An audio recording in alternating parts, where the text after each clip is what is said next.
A swath of the white stuff lay across the track in front of us. स्वाथ का मतलब ये होता है कि एक सफ़ेद रंग का एक बड़ी सी पट्टी या बड़े आकार का कोई ज़मीन का टुकड़ा और वाइट स्टफ ले across the track in front of. जब हम आगे बढ़े तो हमारे आगे ज़मीन का एक सफ़ेद रंग का टुकड़ा बड़ा सा नज़र आया, stretching for maybe 15 metres before it petered out, और लगभग 15 मीटर का वो देखने से लग रहा था। अभी हमने उसे पार नहीं किया था, सिर्फ हमारे सामने था। 15 मीटर का टुकड़ा हमें दूर तक नज़र आ रहा था। एंड द डर्ट ट्रेल रीअपीयर्ड, और फिर इसके आगे हमें डर्ट ट्रेल फिर से दिखाई पड़ने लगे। The snow continued on either side of us, smoothing the abrupt bank of the on the upslope side, और हमें सामने आगे की ओर जो है लगातार बर्फ़ एक साइड से बढ़ती हुई दूर तक फैली नज़र आ रही थी। Smoothing the abrupt bank of the upslope side, और जो अपस्लोप साइड थी मतलब जो ऊंचा नीचा कटा फटा रास्ता था एक किनारे का घाटी का, उस पर बर्फ़ जमी हुई थी, और उस जमी हुई बर्फ़ के कारण वो किनारा बिल्कुल एक तरीके से समतल या स्मूथ दिखाई पड़ रहा था। मतलब जो गड्ढे थे उनमें बर्फ़ थी, जो बड़ा हिस्सा था उसके लेवल तक वो फैली हुई थी, तो स्मूथ दिखाई पड़ रहा था वो रास्ता।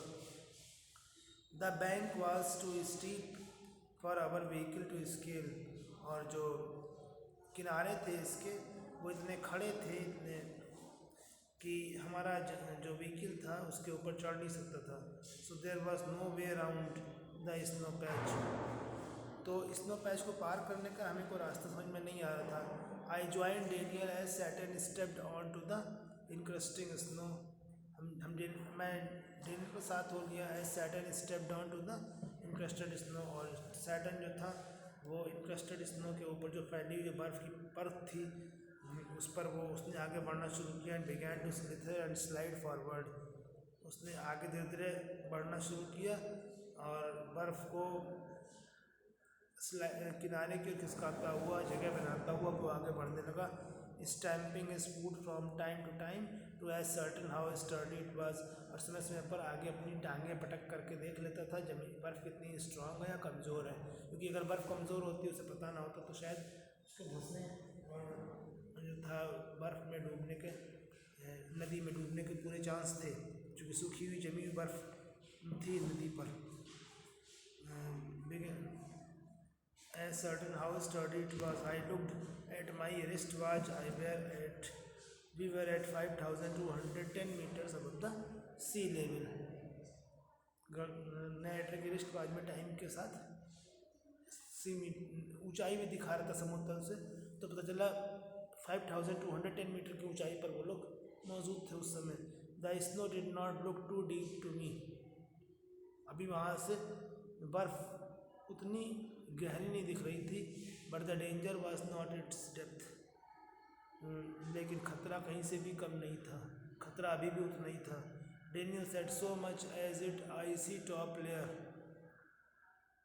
If we slip off the car could turn over, he suggested, as we saw Saturn grab handful of dirt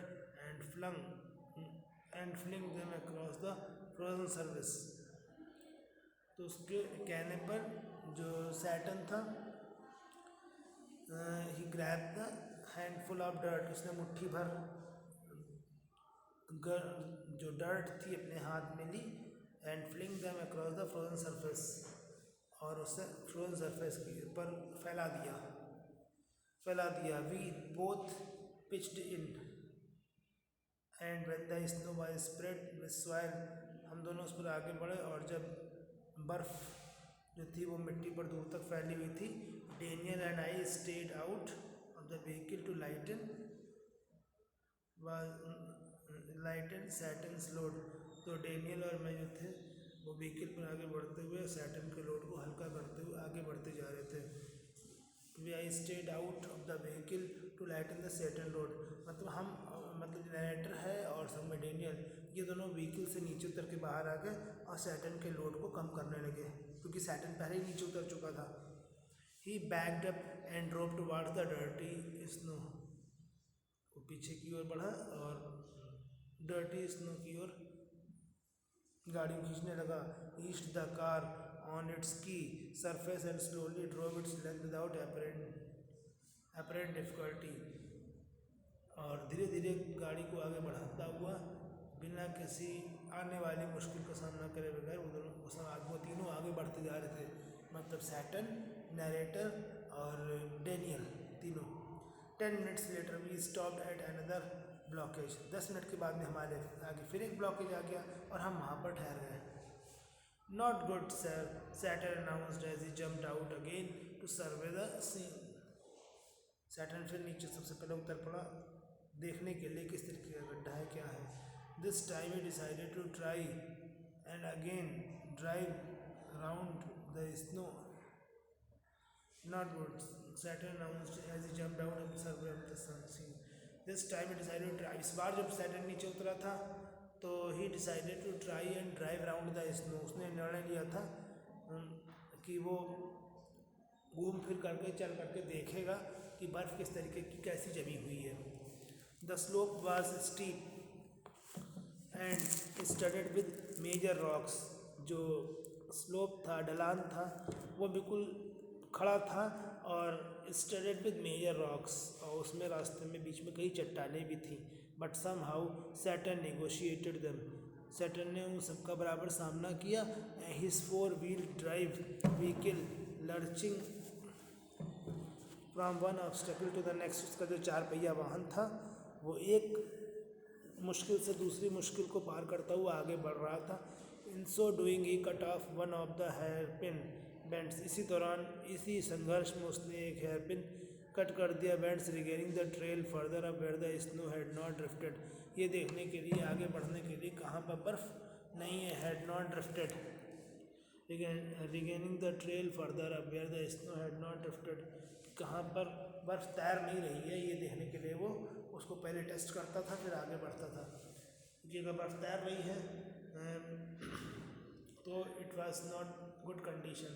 अगर बर्फ़ जमी हुई, जकड़ी हुई, तभी वो लोग उस पर चल करके आगे बढ़ सकते थे। I checked my watch again as we continue to climb the bright sunshine. अब सूर्य का प्रकाश फैल चुका था, दिन निकल आया था और वो लोग अब तक 5400 किलोमीटर की दूरी तय कर चुके थे। सॉरी, किलोमीटर करें, मीटर की दूरी तय कर चुके थे। 5400 मीटर का डिस्टेंस तय कर चुके थे। And my head began to throb horribly, और नरेटर के सिर में भयानक दर्द शुरू हो चुका था। I took gulps in my winter bottle. I took gulps from my winter bottle, which is supposed to help a rapid ascent। The winter तो वाटर बॉटल से उसने जो था एक घूंट पानी पिया, which is suppose to help a rapid ascent. उसको पानी पी ऐसा लगा कि जैसे उससे तुरंत कुछ राहत मिल गई है अपनी उस यात्रा में, और वो इस यात्रा पर और आगे बढ़ सकता है।